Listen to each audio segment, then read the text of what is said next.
Well, good evening, Broncos fans. Man, coming in here this evening, talking a little bit of a loss, unfortunately. We're brought to you, this is the Denver Bronco Roundup. We're brought to you by Rocky Mountain Sports Network and, of course, sponsored by Morgan Trinkets. And, we all knew it had to come to an end. It was going to end sometime, but what a tough way for it to come. Not only against, a division rival in the Los Angeles Chargers, but just the way the game started. I mean, let's face it. We have a interception by Bo Nix. We have Patrick Surtain going out with going out with a concussion. I mean, right from the get, and let alone other things happening like Jim Harbaugh, going to the medical tent and even back to the locker room and not knowing what's going on with him. Just a weird start to this game.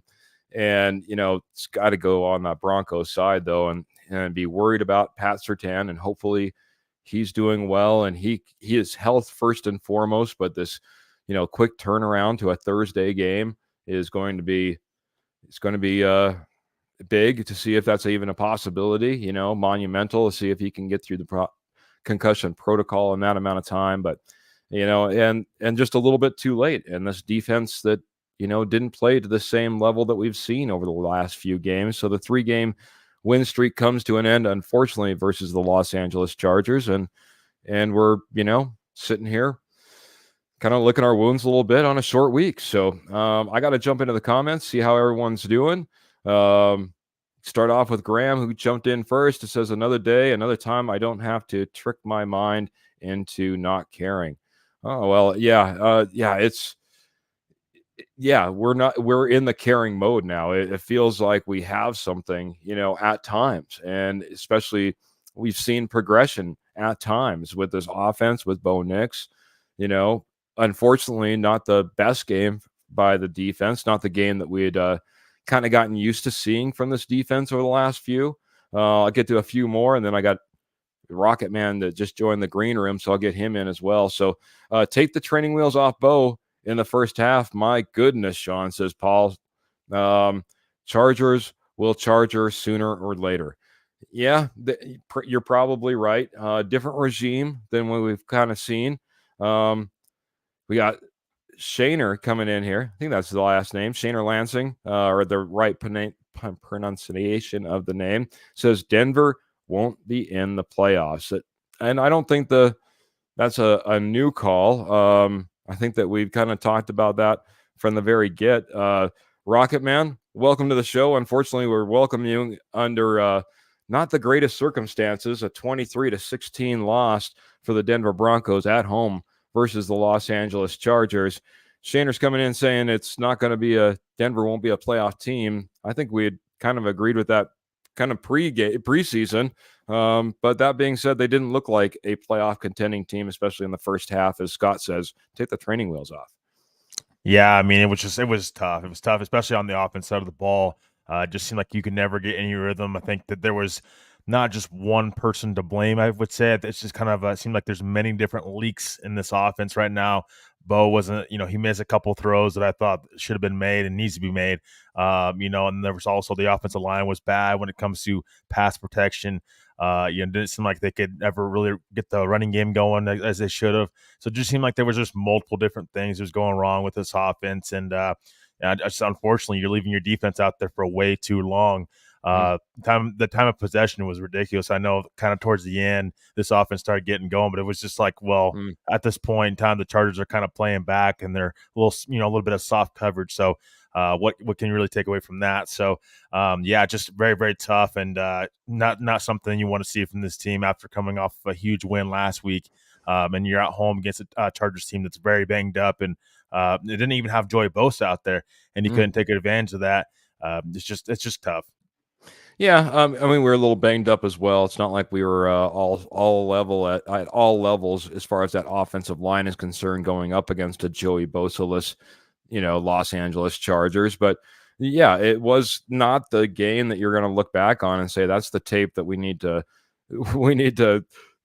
keep on the highlight reel and go back to and figure it. That's because that's the winning formula on all sides. No, this is a game where I think well, outside of maybe special teams, you could probably say you need to look at all aspects and say we could get a little bit better here. Offense, defense, play calling by both coordinators slash coaches. It wasn't the best game on tape. I'm going to run through these comments. We always say it's a reaction show, so I wanted to make it that reaction show. Get through everybody. Scott saying running game is awful. I'll let you react to that, Trevor. What did you think about this running game, and what were the obstacles? And Paul's coming in also and saying we need to release the juggernaut Estime. Is that the answer? Yeah, I don't know that if SMA is the answer. Again, you're kind of having to play, the whole game of, well, we're on a short week of rest, coming up when obviously you have a game Thursday night against the Saints. But yeah, I thought Javonte, it wasn't it today for him. This whole running game just didn't seem like it ever got going. Like, again, the couple fumbles that Javonte had, can't put the ball on the ground. The turnovers, I mean, Bo Nix throwing an interception. Time of possession, the Chargers were on the field 37 minutes in this game. And it's one of those things where it's just it trickled down effect. We've seen this offense two different ways. We've seen this offense kind of get going a little bit, and when they have the run game going and Bo Nix is in rhythm, and then we've seen this team where can't really get the running game going. You're putting Bo Nix in a bad situation. You started off with the first drive. He had two straight runs that you couldn't get going at all, and it's 3rd and long, and Bo Nix throws an interception. I mean, that's just not ideal for your rookie quarterback to be putting him in that kind of situation. But yeah, I thought the running game struggled today. I know the stats don't always show that, but because, like, again, garbage time down towards the end, they kind of got things going a little bit. But I don't take too much away from that. It's just early on in the game, just was no rhythm, and it's the inconsistency that we've been talking about, though, for all season long, it seems like. And it's something that, unfortunately, I don't think is going to be going away anytime soon. It's just something that you're going to have to deal with.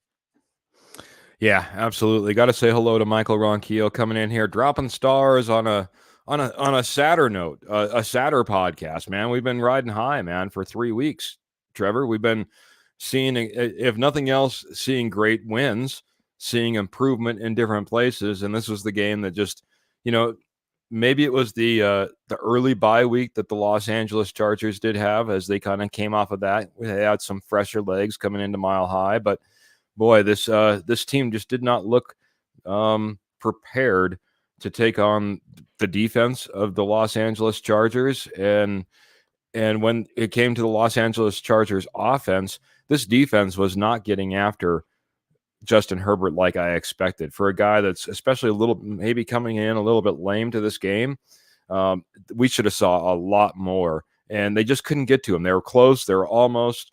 I understand there was collapsing pockets and there was pressure here and there, but the extra time that he had, he took advantage of. And this secondary without Patrick Surtain was giving up yardage and giving up 3rd down conversions and giving up 12-yard plays. It seemed like on the constant, and they tightened their belts from time to time, especially in that first half. They did really well on trying to tighten down and leave it just to 3 points. But yeah, it's just a game that we, hey, too little, too late. You know what I mean? By the time you made the mistakes and the injuries happened, it was just seemed like it was tough. So Michael Ronquillo is also saying running back Javonte Williams' key fumble that led to that Chargers touchdown. And yeah, we've gotten away with some of those in the past, Trevor, but it wasn't this time. Graham saying I might have to take a few weeks off, not a sore loser or a fair weather fan. Got to look after myself. Doom and gloom. Well, Graham, no, I don't think that you need to take a week off from this Denver Broncos team. In fact, if you look at their opponent and the New Orleans Saints, it's not like they were otherworldly. Now that they have Spencer Rattler at the helm, it's a short week for both teams. We have to travel. But, I don't think it's all doom and gloom. I think there's still a great possibility heading into this next game and getting a win. I was going to throw that up, but there was another comment about us being 4-3. Paul was saying, yeah, we win Thursday, we'll be 4-3. Teams playing on Thursday often lose. So, don't be all doom and gloom quite yet, Graham. I think we have things to look forward to. Trevor, we got to be realists, though, at the same time. Not the best tape. Talk a little bit more about what kind of stood out to you and what propelled this loss for the Denver Broncos. Yeah, for me, it was just I don't I, again. I'm not trying to sit here and harp on a rookie quarterback, but Bo just didn't have it. It seemed like from the start. I just again he can run, he can he's very mobile, but his accuracy again. We'll have to go back and watch the tape, for Tuesday's episode of Never Buck Around Up. But from what I seen, he missed Marvin Mims. If he puts that ball out in front of Marvin Mims, that's a touchdown. But if he puts that ball right in Cortland Sutton's chest, it's a first down, and you're continuing a drive. These inconsistencies as far as his accuracy is just it's what hurts, and it doesn't help that you don't have that. I think we've seen two different quarterback plays today. You had Justin Herbert out there showing why he's getting paid what he's getting paid, and still showing what he's got.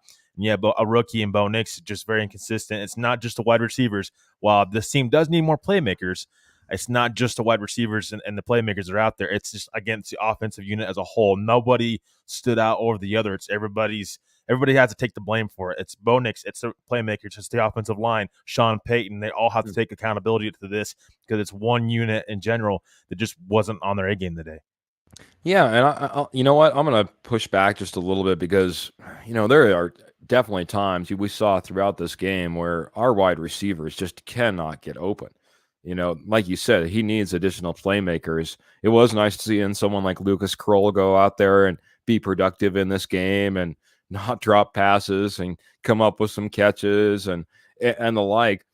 But we need more playmakers on this team in order to be able to try to beat coverage because there was too many times, and a lot of times Bo Nix taking off and running, sometimes for big yardage, sometimes for just a few yards. But coverage downfield was tight, and we should be able to shake one guy loose, especially with some of the time that Bo Nix and this offensive line created. I mean, I think back to in this game and the amount of times that I saw him reset and reset, something that we did not see in the very first part of his career here in Denver very early, because we're only talking like, a few games in now, but 6 games in. But that being said, early on, Bo Nix was not resetting. I saw that several times in this game, and hats off to that offensive line. There wasn't any holding penalties during that time, but at the same time, he didn't find guys open either.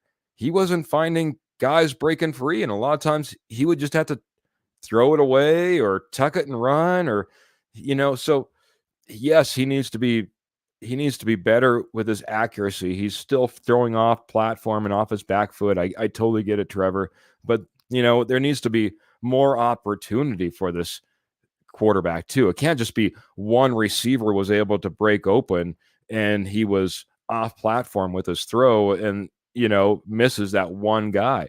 It just seems like we need a spark to this offense, man. We need something that's the defense is not already expecting, because it seems like we're getting it's way too covered, in my opinion. Way too covered. Trevor, what are your thoughts on our receivers as they went out there? We did see Devon Vele come back.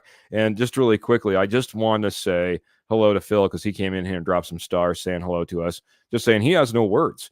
He has no words for what just happened today, man. It was just kind of defeating. I hate it when the announcers are saying, well, some of the Broncos fans are sticking around in the third quarter. Oh, goodness gracious. Trevor, what do you got to say, though? What do you think about these receivers? Yeah, I mean, I don't think, and again, I think we were coming into the season, most of us, I will say, we didn't think that this team really had that number one wide receiver, that, big time tight end anyways. This is just not news to us. As far as like analyzing this team, they need playmakers. Well, they needed playmakers in the offseason. The problem is you're still eating that dead cap from Mr. Russell Wilson, $53 million of it this year. So I think it's more of a thing they're going to have to tackle in the offseason. I think that you're just going to have to kind of see what you got this year. And I think that that's the biggest kind of outlook you want to see with this team this year. Yes, you would love to see this team make the playoffs, but you need to see what guys are going to stick around and what deserve to stick around, and what guys aren't going to be those guys going forward. Because again, you have to build around Bo, and that's the tight ends, the wide receivers, running back as well. Yeah, I mean, I agree. They need more playmakers. Just again, I don't think it's just the playmakers. Bo needs to start making those throws at some point in time. I know right now we kind of give him a pass, but what point in time do you stop giving him a pass for some of those throws that have to be made in the NFL? So I don't think it's just one thing or another. I think it's just, again, it's the offensive unit in general that just not performing very well right now. You could argue if Bo Nix had a running back that consistent running back out there, that could help a ton for him. Again, that's probably why they were interested in Josh Jacobs in the offseason. But yeah, I mean, well, we shall see. I don't think they're going to be able to solve the playmaking issues this year because I don't think there's one guy out there right now that's going to be able to just solve that problem immediately for this football team. When it comes to the trade deadline. So, Amari Cooper, you bring him in, is he immediately going to solve this team's issues when it comes to playmaking? I think it's more of an off-season thing than anything. But you do have some guys that you're invested in as well. Marvin Mims, what we're going to see out of him? Troy Franklin, that's what I'm saying. Is one of these seasons where you need to see what you have in these guys first before you can, have a good, accurate, kind of answer of what you need to do going forward in the offseason and future seasons. Good point. This is I mean, if you just look at the contracts across the board, what contracts expire at the end of this year, what contracts expire at the end of next year, there's a lot of questions. And then you bring in your draft picks that you're in there kind of taking a look at the same time that you just brought in over the last 1 or 2 years, right? That are on cheap contracts and sometimes only maybe only on 2 or 3 year contracts, especially for the Denver Broncos, who haven't been really picking in the first round, where you have 4 and 5 year options. So, that being said, I want to get back to some of the posse. I know they're coming in and they're kind of a little bit devastated. Dan's coming in and saying, "Ugh, another home loss." And yeah, it's tough because we've been a little bit better on the road as of lately than we have been at home. But Kenny's coming in here, the stepfather. He even said, "Hey, man, if you're riding solo, I'll come in and help you out. I appreciate it, Kenny. I got good friend Trevor here, but he's saying, Broncos fans, keep your heads up. 3-game win streak versus tough opponents on the road, and a big win versus the Raiders last week. You were due for a below-average game." So, yeah, it's tough. It's tough when it would have been better, Trevor, if this was a tough fought loss and it was a good game from all aspects. Maybe we got a good turnover on defense and like an great interception for a return of some sort, right? Maybe we saw Bo Nix being a little bit more productive, or this run game just being a little bit more productive and making it more of a contest than what we really saw out there, and just a little bit better production, a little bit better on schedule. The defense playing, not giving up those plays that I was just talking about. It just, everything just didn't seem like it was clicking. Paul's coming in. He says, "Yes, Vele, Williams, Bo, O-line, play calling, tight ends, no separation." Kind of agreeing what we're saying. Kenny's saying, "Tight ends are really killing this team, in my opinion. Smart teams will expose the Broncos' weakness, and the Chargers are unfortunately, smartly coached." Paul's coming in. He says Bo has Elway like scrambling ability, and I'll agree with that, man. He can get out, he can run, he can. Sometimes I'm wondering if he actually put a little bit more effort into those runs, if he could go a little bit further. He's quick to get out of bounds. He's not going to get himself hurt in those situations. So Paul's coming in, and yes, that Sutton catch was unbelievable. I couldn't believe when the commentators were saying, "Oh," or the statutory or whatever his name is. Gene Stapleton. He was saying, yeah, and they were in there saying that they were, that was probably not a catch. And, I was saying, man, he's got that pinned up against his helmet, man. He's got it pinned, and that was a fantastic, guys. So Ernie May is coming in and giving us love, saying, "You're the greatest. Posse, you're the greatest. You guys are amazing, coming in here even after a Denver Broncos loss. It hurts. It's tough to be. It's easy to go in your hole and just go suffer and be alone. Come in here. Let's talk about the Broncos, and let's get pumped about some of the things that we know that they're capable of doing. We've seen it over the last few weeks. We're going to be right back here talking about a game here that's coming up on this Thursday, man. It's right around the corner. So, yeah, definitely things to keep your head up about. I'll let you take the mic as I scroll through some of these comments here for Trevor, and let me get your thoughts on more of the game. We're already like 20 minutes into a 30-minute show. We were like 2/3 of the way through. Yeah, I mean, so some of the things that stood out to me, just kind of looking at it, is just the penalties. 7 penalties for 37 yards on the Broncos side. The Chargers had 3 penalties for 20 yards. And then the time of possession that I was just speaking of, Chargers have 37 minutes and 23 seconds on the time of possession. Denver had 22 minutes and 37 seconds time of possession. So you can just see the big divide there time of possession from both sides of the ball, from a Charger standpoint and from the Broncos standpoint. And that defense, this is the point I made last week too. Is just it's great the defense is playing so great, but you can't expect them to play like that all year long. They're going to have their hiccups too. There's going to come to a point in time where this team is going to need the offense to step up and do their part too. It can't just be the defense. And just again today, the offense just kind of was a letdown.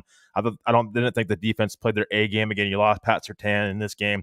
That was a big loss, early on in this game and just in general. But the offense, you have to start figuring this thing out. Honestly, I mean, it's inconsistency. You cannot continue to be like this. It's great to have this, the fight that we're seeing in this team, of course, but where's the fight in the first half? They just get off to such slow starts in the game. You want to see this team get off to a better start. And so we shall see. We shall see how they adjust. Short week. Keep an eye on the Pat Surtain injury because I'm not sure if he'll play that game with the concussion protocols going on. It doesn't really seem like it. So, No. you're already kind of down, a big time player on your defense side of the ball. So, arguably your best players on the defense side of the ball. So, we shall see. I mean, again, the Saints got injuries too. So, Sean Payton, I expect him to come up and be ready to go against the Saints, and that's his former team. So, it's time to kind of reflect on this game a little bit, but also be ready to turn the page pretty quickly because it's going to be a short week and can't hang your head over this one for too much longer. Maybe you reflect on this game today, but tomorrow and going into Tuesday, it's time to get ready for the Saints and think about your next win, possibly on the road. Yeah, they always talk about 24 hours, Trevor. Give yourself 24 hours and then move on from that game. No time is it more, important than when you're on a short week like this, heading into a Thursday night football game. Just a few more comments as we're kind of rolling in and wrapping up. Paul is coming in saying Williams is not a starting first string running back anymore, in his opinion. He's done. He's over it. I'll get into that a little bit more here and he's telling me just to talk faster and then we can get more content in as well. Graham's coming in and saying Zach Allen is a beast. Dan's coming in. He's saying this offense is so bad. And if you guys keep leading me down, different pass, I'm going to get there. Yeah, Broncos can come back in the next 2 weeks, says Kenny. Olave left today as well with a concussion. So we just got done talking about a Patrick Surtain concussion. He goes out. Carr is hurt and struggling, followed by the Panthers. So keep those heads up. Yeah, if we can get a win this Thursday versus the Saints, who come in a little bit beat up, and then the Panthers, who again don't sleep, don't go in, don't go in just thinking it's a walk. But those are that could be a couple wins in a row, and we could be talking about a whole different team. But we need to get things right. And when we start going through here, and we start throwing these comments up, Trevor, like Zach Allen is a beast, and this offense is so bad. Dan's coming in and also saying some positive words I really do like. Denver Broncos safety, Jones, which I agree. Thanks, D-Rock. D-Rock's coming in saying, "What's up, fellas? Was straight dookie sushi today." Yeah, talking about not the greatest game. I love that. It got me giggling. I appreciate it. But what I wanted to get at after I was getting all those different comments up talking about Zach Allen and, whether Javonte is a first string running back and, how well Jones is, Jones is playing as a safety. Trevor, we got to go back. We're going to look at this tape. It's going to be a quick turnaround. We're going to be back in here on Tuesday. We're going to be talking a little bit about this game and then trying to project towards a quick turnaround on a Thursday game, man. It's going to be an all-in-one show. It's going to be a huge show on Tuesday. That being said, man, what are you going to be looking at on tape on this game? What we like I said, some people are pulling out. Offense is just bad. Zach Allen's a beast. What are you looking at, especially as we try to get ready for the New Orleans Saints? Yeah, just again try to solve this offense a little bit. I mean, the defense I'm not as concerned about because out of all these games, you can argue this is probably one of their worst games. And I wouldn't even say it's that bad. I just think they get worn out being out there. I just read the time of possession that the Chargers are out on the field, 37 minutes. That's a long time to be out on the field. So I just want to see what the problem is. What was the running lanes there for Javonte? I know he's got to be better. I said last week I thought he was the player of the game in my opinion. Again, it's just the inconsistencies on this offense. It goes from Bo Nix to Javonte to this wide receiver room, the tight end room, or I mean the tight end room. I guess has just been bad in general. There's been really no inconsistency because there's been no great play from the tight end. So yeah, I'm just looking just in general how to solve this offense. Some of the woes that you have. How can you start kind of getting out to a quicker start? Because again, you're going on the road next week, next Thursday. So you're not going to have the home field advantage on your side. So going to have to start out quick on the road and see how you can get this offense going. Because right now it's a struggle, and you can't continue to let your defense kind of let them down a little bit by this offense being so bad. You have to start scoring and putting points up, and it's just you got shut out for most of this game. And I know the final score didn't really kind of show how bad this game truly was, but from an offensive perspective. But yeah, how to solve this offensive woes is got to be what come top of the list going into this week against the Saints. Broncos fan for life brings up a great point as far as tape is concerned.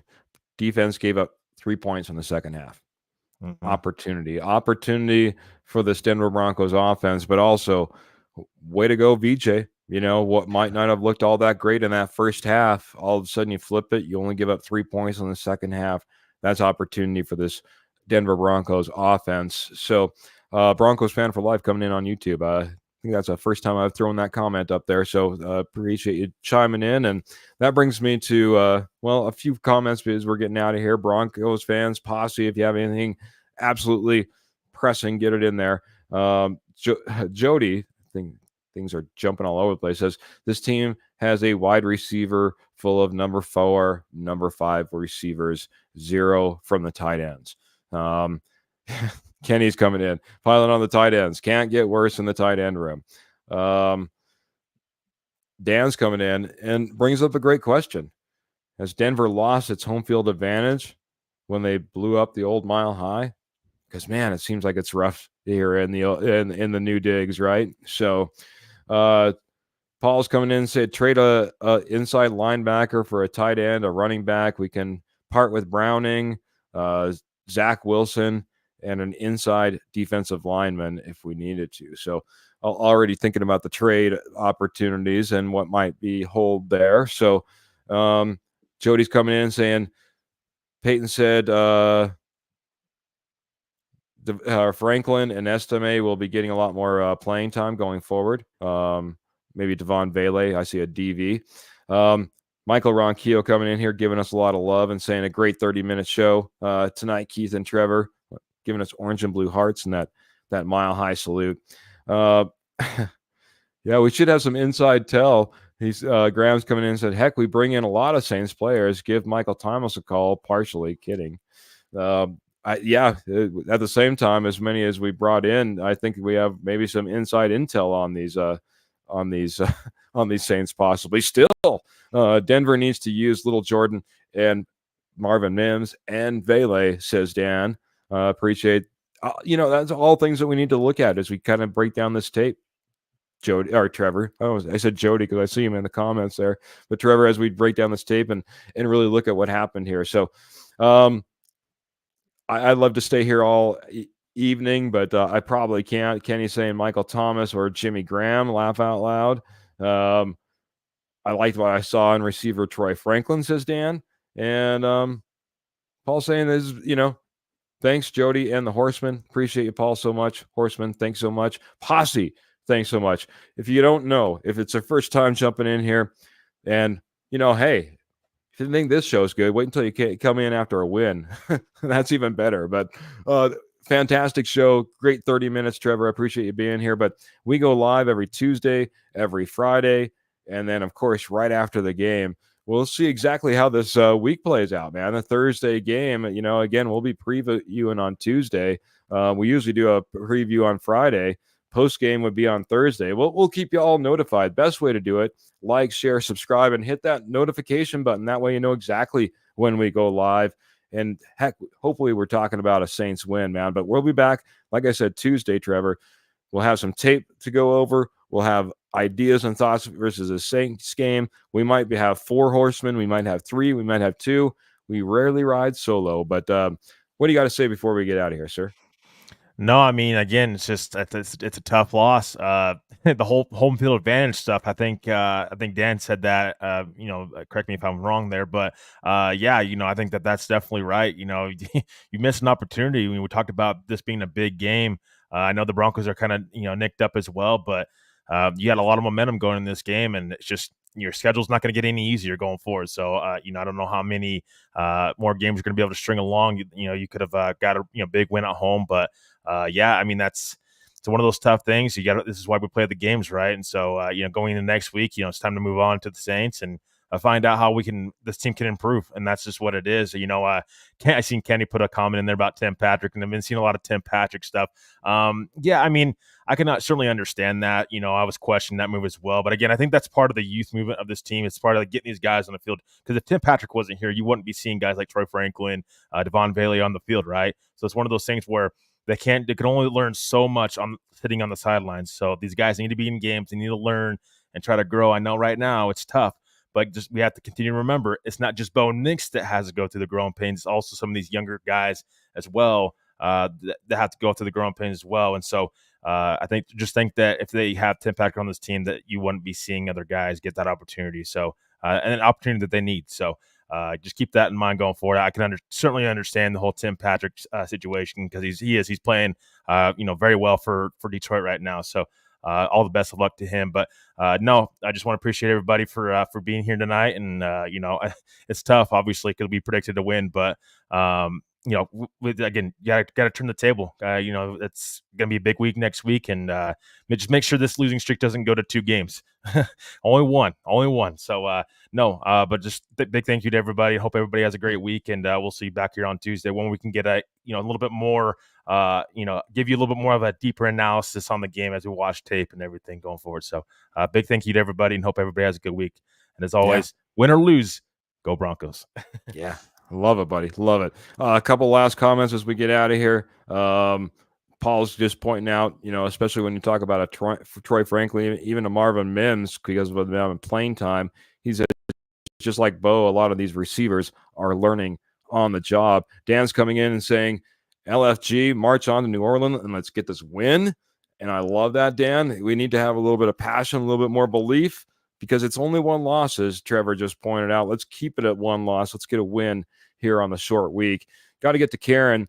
She's coming in here. She comes in here late, but she's pointing out some great points. She says the starts to game are pathetic, and we still wait until it's too late. It's hard to watch most of the time this year. It's like anything that can go wrong, and we don't even try to change up to adjust to it.